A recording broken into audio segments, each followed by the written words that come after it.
Assalamualaikum warahmatullahi wabarakatuh. Halo rekan-rekan semua, kembali bersama saya. Hari ini kita akan membahas kembali soal-soal TOEFL.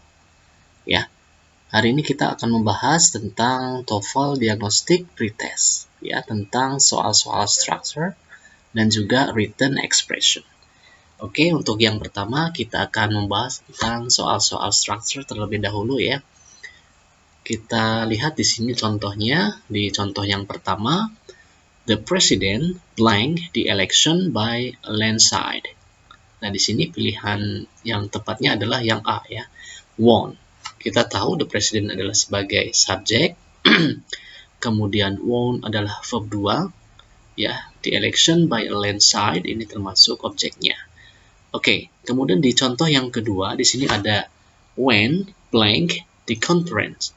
Nah, ini termasuk kalimatannya, maka kita mencari pola kalimat yang tepat untuk kalimatannya. Oke, di sini ada when question word, kemudian diikuti oleh yang tepat adalah yang B ya. Jawabannya kenapa? Di sini ada kata kerja bantu did ya, auxiliary verb, kemudian diikuti oleh subjeknya dan diikuti oleh verb one, kemudian kata frase the conference-nya adalah termasuk objeknya. Berarti jawaban yang tepat yang B ya, seperti itu. Oke, ini contoh. Kita akan mulai dengan soal-soal structure dan kita akan membahasnya satu persatu. Oke, untuk yang soal nomor pertama, kita bacakan terlebih dahulu. Di sini ada the North Pole blank latitude of 90 degrees north. Ya. Oke. Di sini kita lihat ya, untuk frase the North Pole ini termasuk apa? Ini termasuk subjek ya. Kemudian latitude of 90 degrees north ini adalah objeknya, maka dalam hal ini kita hanya butuh verb ya. Verb yang akan kita cari apa? Verb yang mana yang tepat? Nah, di sini hanya butuh verb saja ya, berarti menggunakan verb yang A ya, verb yang A. Nah, kenapa di sini? Karena verbnya masih bentuk present, dan untuk kalimat the North Pole berarti has latitude of 90 degrees north ini masih berlaku ya, bahwa kutub utara ini memiliki garis lintang 90 derajat. Seperti itu ya. Oke. Baik. Kita akan lanjutkan ke nomor 2. Kita bacakan terlebih dahulu. Oke, di sini ada blank Greyhound can achieve speeds up to 36 miles per hour. Nah, di sini kita lihat ada tanda koma, lihat. Kemudian kata Greyhound ini merujuk kepada anjing yang diperuntukkan untuk berburu ya. Oke, nah anjing tersebut ini tentunya berlari cepat ya, atau sangat cepat. Nah, makanya di sini ada penjelasan jawaban untuk yang tepatnya apa. Nah, di sini ada pilihan the Greyhound can. Nah, ini kurang tepat ya, ini salah untuk yang A. Kenapa? Karena dibatasi oleh tanda koma. Ya, harusnya karena kalaupun Greyhound sebagai subjek, maka di sini nggak boleh ada koma. Jadi harus langsung can. Itu yang A salah ya, kurang tepat. Kemudian yang B juga sama ya, the fastest Greyhound. Jadi juga sama, ini sebagai subjeknya berarti dibatasi ya, ini nggak boleh dibatasi oleh koma, berarti salah. Nah, kemudian untuk yang C-nya the fattest dog Greyhound. Oke. Di sini yang salahnya yang mana atau kurang tepatnya kenapa? Nah, ternyata di sini kurang tepatnya adalah yang C, tidak menggunakan koma. Seperti itu ya. Karena kata Greyhound itu menjelaskan the fastest dog, anjing yang sangat cepat itu ya. Sehingga jawaban yang tepat adalah yang D ya. The fastest dog, anjing yang cepat itu, anjing yang apa? Yaitu anjing the Greyhound. Kemudian diikuti oleh di sini namanya itu ada auxiliary verb, kemudian ada verb one ya, seperti itu. Oke, jadi jawabannya yang D ya. Oke. Nah, kemudian untuk nomor 3 kita bacakan dulu. Di sini ada the Mayflower was bound for Virginia, but a hurricane blamed of course. Oke, kita lihat dulu. Di sini ada klausa ya. Ini klausa pertama. Klausa itu kalimat ya. Ini ada kalimat. Kemudian kalimat satu dengan kalimat yang lain tentunya dibatasi oleh kata but, menunjukkan kalimat satu dengan kalimat yang lainnya adalah bertentangan, ya, saling mempertentangkan. Oke, the Mayflower ini menuju Virginia. Kemudian tapi badai titik-titik of course. Nah, badai meniupnya ya, menuju Virginia tapi badai meniupnya ya. Oke, seperti itu ya. Sehingga jawaban yang tepat itu yang mana? Coba di sini. Jawaban yang tepat adalah yang A. Ya, di sini kenapa yang A? Karena kata do ini termasuk verb 2, ini bentuknya paralel dengan kata was juga bentuk past ya, atau bentuk yang kedua. Kemudian diikuti objek it ini untuk menggantikan the Mayflower-nya ya. Oke, seperti itu.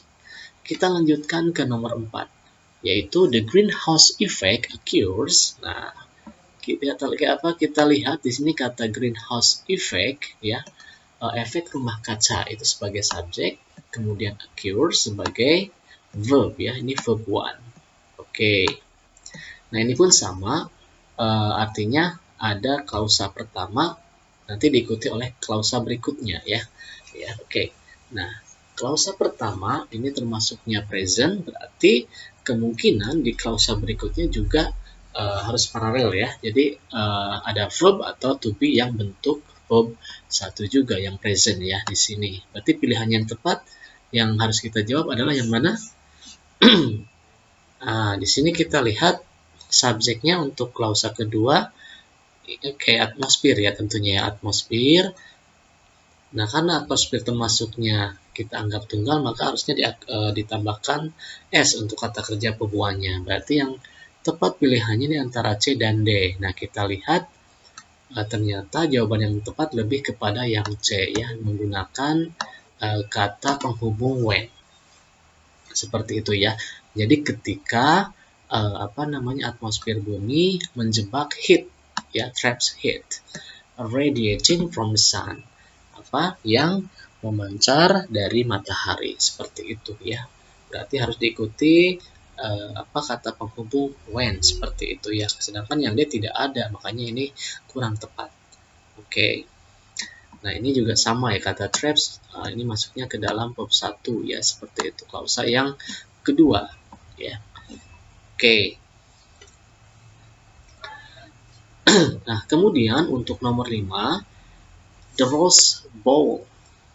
Oke, kita lihatlah lagi, diingat di sini kita lihat ada tanda koma pertama, ada tanda koma kedua. Nah, biasanya untuk klausa, frase ataupun kata yang ada di koma kedua ini biasanya ya, ini ya maksudnya ya. Ini biasanya menjelaskan subjek. Menjelaskan ini. Subjek, yaitu subjeknya adalah the Rose Bowl. Ya, subjeknya adalah the Rose Bowl. Nah, kira-kira ini kalimat ya. Ini kalimat ya, karena di sini ada titik-titik place on New Year's Day ya. Terjadi di hari tahun baru ya. Nah, makanya di sini kata kerja yang cocok atau yang tepat itu yang mana? Kita lihat dulu di sini setelah koma yang kedua, di situ ada to be is, menunjukkan ini kalimatnya present. Maka kita juga harus mencari kata kerja yang bentuk present yang mana. Oke, di sini pilihannya hampir ada 3 ada ya. Ada takes, ini juga which takes, ini it takes. Mana yang tepat? Nah, jawaban yang tepat adalah yang B. Nah, kenapa? Karena kita lihat di sini tentunya di klausa yang menjelaskan subjek ini itu berupa klausa itu kalimat ya. Jadi harus ada subjek, harus ada verbnya. Nah, makanya di sini yang ada subjeknya yang mana? Yaitu sebenarnya sudah diganti ya. Asal katanya dari it ya. Kita artikan which takes, ini adalah subjeknya which ya, yang diganti dengan apa namanya, kata tanya which ya. Yang ini kalau dalam bahasa Indonesia diartikan yang, berarti which takes place, yang terjadi, seperti itu ya. Ini ada dalam pembahasan adjective clause ya. Oke, ada dalam pembahasan adjective clause. Nanti kita akan belajar tentang adjective clause ya. Oke, seperti itu ya. Nah, kalau yang C kenapa salah ya? Karena kata it-nya tidak diganti dengan kata which ya, yang harusnya menjelaskan subjek the rose bowl, seperti itu ya. Oke, nanti kita akan perdalam materi ini. Selanjutnya untuk nomor 6, kita lihat di sini experiments ini blank represent a giant step into the medicine of the future ya. Oke, apa namanya, beberapa eksperimen ya, titik-titik merupakan langkah besar ya menuju ya apa namanya, menuju pengobatan di masa yang akan datang ya, seperti itu. Nah, berarti eksperimen sebagai apa subjeknya. Oke, di sini ada kata represent. Ini sebagai apa namanya, verb ya. Verbnya verb keberapa? Verb one. Nah, loh, di sini ada subjek verb one-nya kok, atau verbnya kok ada di setelah blank ini ya. Nah, ini harus kita lihat makanya. Jadi sebenarnya adalah subjeknya. Eksperimen ini itu dibagi ke dalam penggunaan kata kerja yang lainnya ya, atau kalimat yang lainnya, maksud saya seperti itu. Oke. Nah, kita lihat di sini yang tepat pilihannya yang mana. Oke. Pilihan yang tepat itu yang mana? Jadi sebenarnya si eksperimen ini menuju ke sini. Berbagai eksperimen ini menuju langkah besar ya, menjadikan pengobatan di masa yang akan datang. Jawaban yang tepatnya adalah yang A ya. Nah, kenapa? Kita lihat di sini using gene therapy. Nah, apa yang menggunakan terapi gen? Nah, tentunya di sini eksperimennya ya. Oke, kalau yang B ini kurang tepat ya. Jadi kata using gene therapy ini asalnya dari which ya, which. Oke, kita lihat which seperti itu, which uses ya, which uses ya. Sorry, ini which uses gene therapy, seperti itu. Nah, sehingga kalau kita persempit ya, yang tadinya which uses gene therapy itu menjadi using gene therapy. Ini juga ada dalam pembahasan adjective clause. Nanti kita akan bahas. Nah, untuk nomor 7, oke, kita lihat mana jawaban yang tepatnya. Oke, di sini ada tanda koma, kemudian ada kata others. Ingat, kata others berarti ada yang lainnya. Nah, di sini, oke, kita lihat poinnya adalah kita lihat ada others, biasanya ada sebagiannya. Nah, berarti yang tepat yang mana ini ya, yang B ya. Kenapa? Ya, kita lihat saja. Some types of coral reefs ya, sebagian atau beberapa jenis dari terumbu karang ya yang ada di garis pantai Hawaii ini masih hidup. Nah, sedangkan yang lainnya sudah mati. Nah, seperti itu ya. Berarti yang lainnya mati, berarti sebagiannya dari terumbu karang yang ada di garis pantai Hawaii itu masih hidup, seperti itu. Ini yang tepatnya seperti itu ya. Oke, kemudian nomor 8. Ya, nomor 8 di sini kita bacakan dulu. People who reverse the letters of words blank to read suffer from dyslexia. Nah, kira-kira mana yang tepatnya? Jawaban yang tepat adalah yang B. Oke, kenapa? Ini juga ada dalam pembahasan adjective clause. Ya. Oke, kita bahas dulu. Di sini kita pecah who refers the letters of words.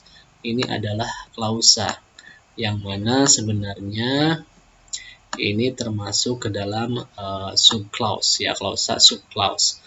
Klausa subclause. Nah, subclause ini itu who refers the letter of words itu adalah menjelaskan people. Nah, people ini adalah sebagai subjeknya, asalnya people blank to read suffer from dyslexia, seperti itu ya. Asalnya ke sini, dari sini dulu ya. Dari sini dulu nyambung. Jadi ini ke sini. Ini klausa yang kedua. Ini klausa yang kedua ya. Dari sini ya. Dari sini adalah klausa yang kedua, yaitu when trying. Nah, when trying asalnya adalah when they try, seperti itu ya. When they try. Nah, try-nya ini termasuknya verb 1, jangan when tried ya. Karena kenapa? Subclause-nya juga di sini adalah verb 1, seperti itu ya. Oke, jadi jawaban yang tepat adalah yang B ya. Asalnya adalah when they try. Sempit lagi menjadi when trying, seperti itu ya. Oke. Nah, kemudian untuk yang nomor 9 ya, kita lihat. Feature at the Henry Ford Museum blank of antique cars dating from 1965. Nah, jawaban yang tepat yang mana? Nah, jawaban yang tepat adalah yang C. Ya. Oke, kita lihat di sini.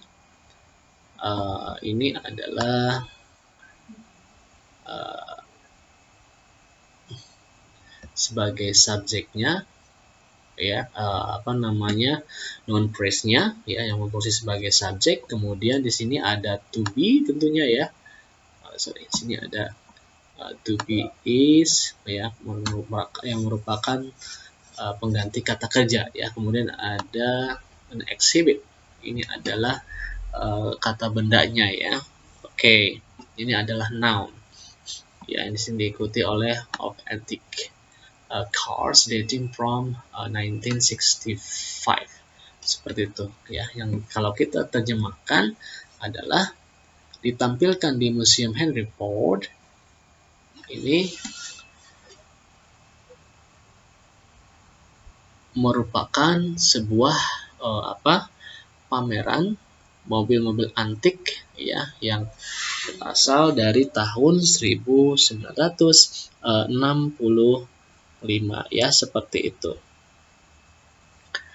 Oke, sekarang kita lanjut ke nomor 10. Nah, ini pun sama ya polanya. Jawaban kita cari dulu di sini. Oke, di sini ada subjek rubber ya. Kemudian kita lihat di sini ada to be-nya ya, pembatasnya. Ini to be atau predikat untuk subjek ini sebenarnya ya. Nah, ke sini. Nah, sedangkan untuk yang blank ini, yang blank dari sini ya, kita bariskan. Blank ini sampai molecular wave, ini termasuknya subclause ya. Nah, subclause ini yang tepatnya yang mana ya? Ternyata yang jawabannya adalah D. Kenapa? Ini asalnya adalah dari seperti ini, dari which ya, which is gitu ya, which is produce ya, which is produce. Asalnya seperti itu. Nah, kemudian dipersempit lagi menjadi produce ya, yang bentuk ketiga. Oke, seperti itu ya intinya ya. Oke, nanti dibahas ya, pembahasan tentang adjective clause. Asalnya dari which is produce, maka ini dihilangkan menjadi produce saja ya, seperti itu. Jadi kalau kita artikan karet ya, yang apa namanya, yang diproduksi atau yang dihasilkan dari silikon vulkanisir dengan berat molekul tinggi, ini sulit dibedakan dari karet alam ya, seperti itu ya. Oke, kemudian kita lanjutkan nomor 11. Nah, ini mana jawaban yang tepatnya? Oke, kita lihat di sini. Ya, jawaban yang tepatnya adalah yang A ya. Oke. Ini lihat ada tanda koma. Peraturannya adalah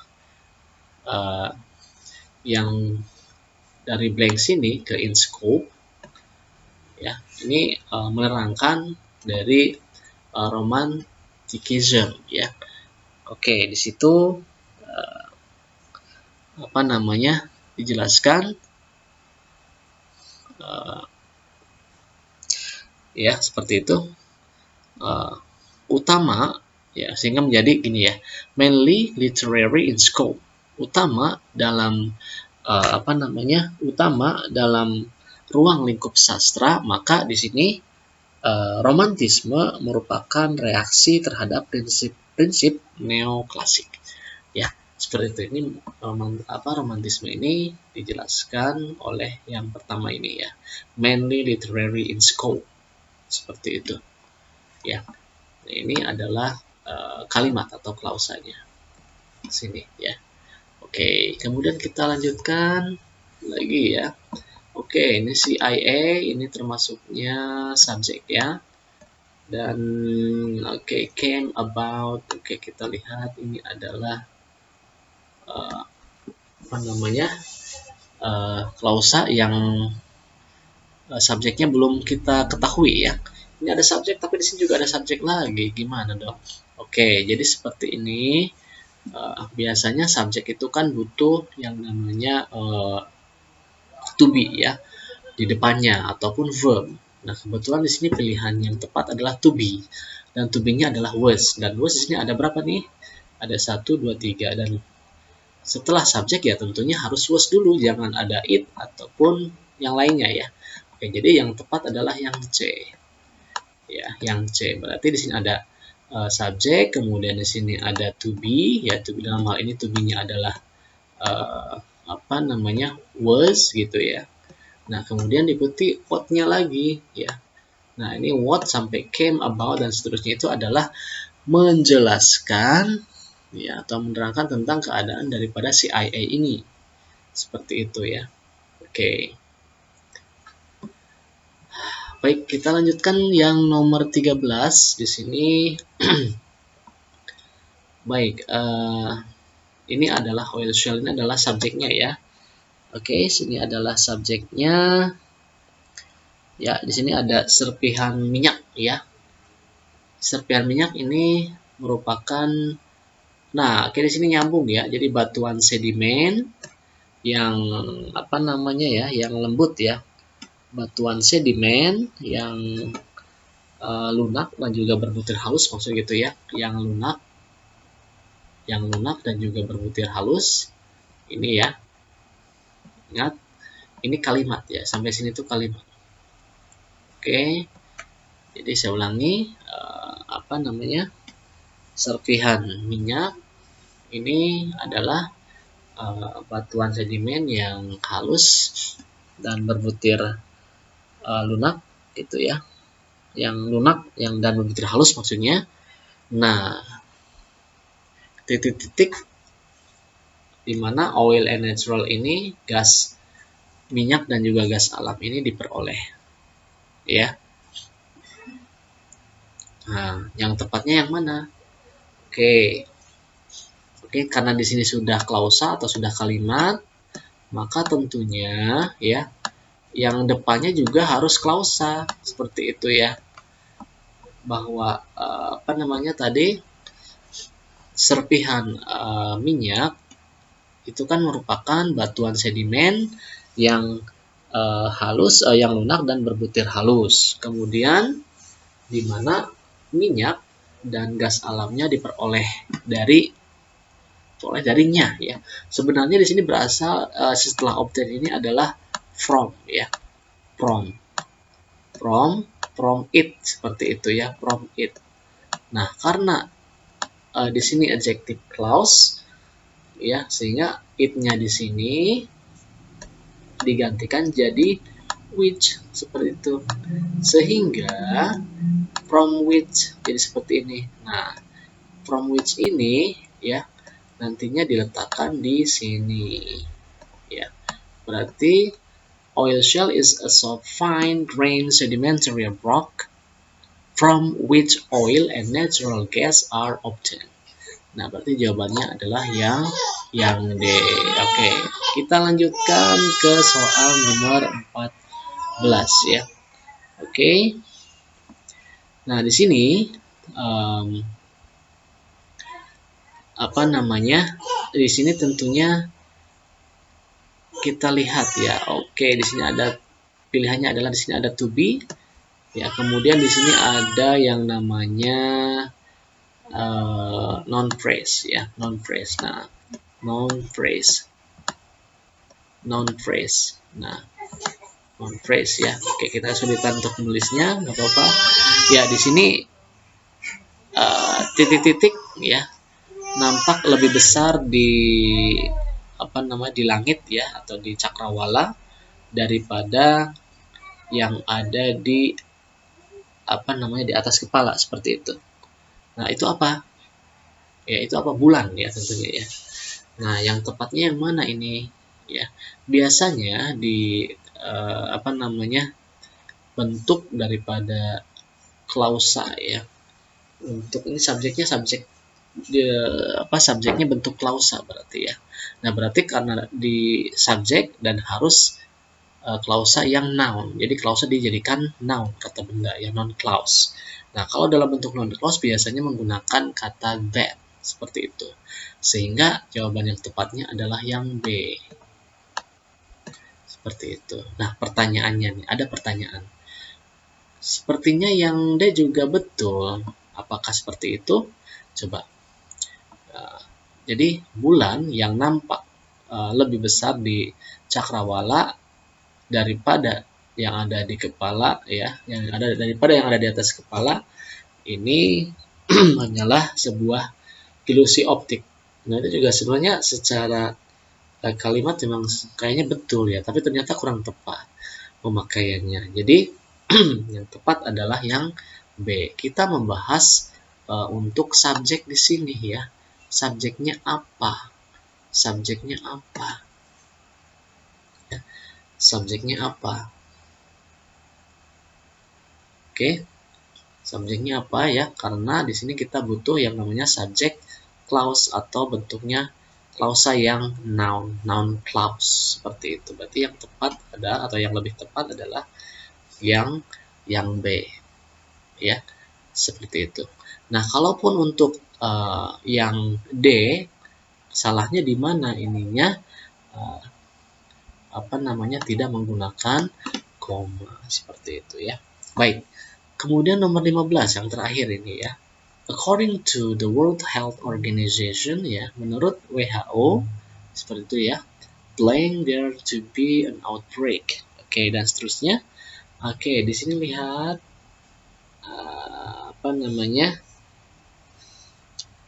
ya, menurut WHO ya, nanti di sana prediksi gitu ya akan terjadi wabah salah satu dari 6 penyakit berbahaya. Nah, ini dapat menjadi penyebab dapat menyebabkan karantina seperti itu. Nah, ini kalau kita lihat ya, nampaknya kalimat ini adalah kalimat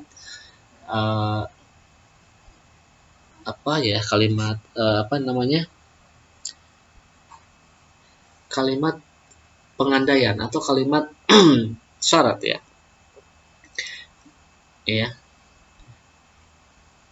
Ya, kayak seolah-olah kalimat pengandaian ya, seperti itu. Kalimat pengandaian ini berarti bentuknya bentuk yang kedua ya, seperti itu. Jadi menurut WHO ya artinya seperti ini ya. Kalau saja ada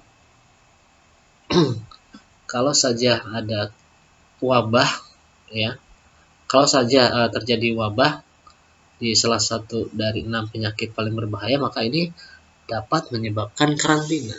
Nah, maka polanya adalah yaitu kita meletakkan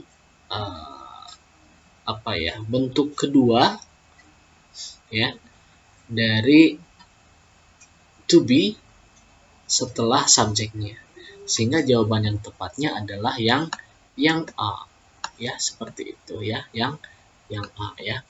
Oke.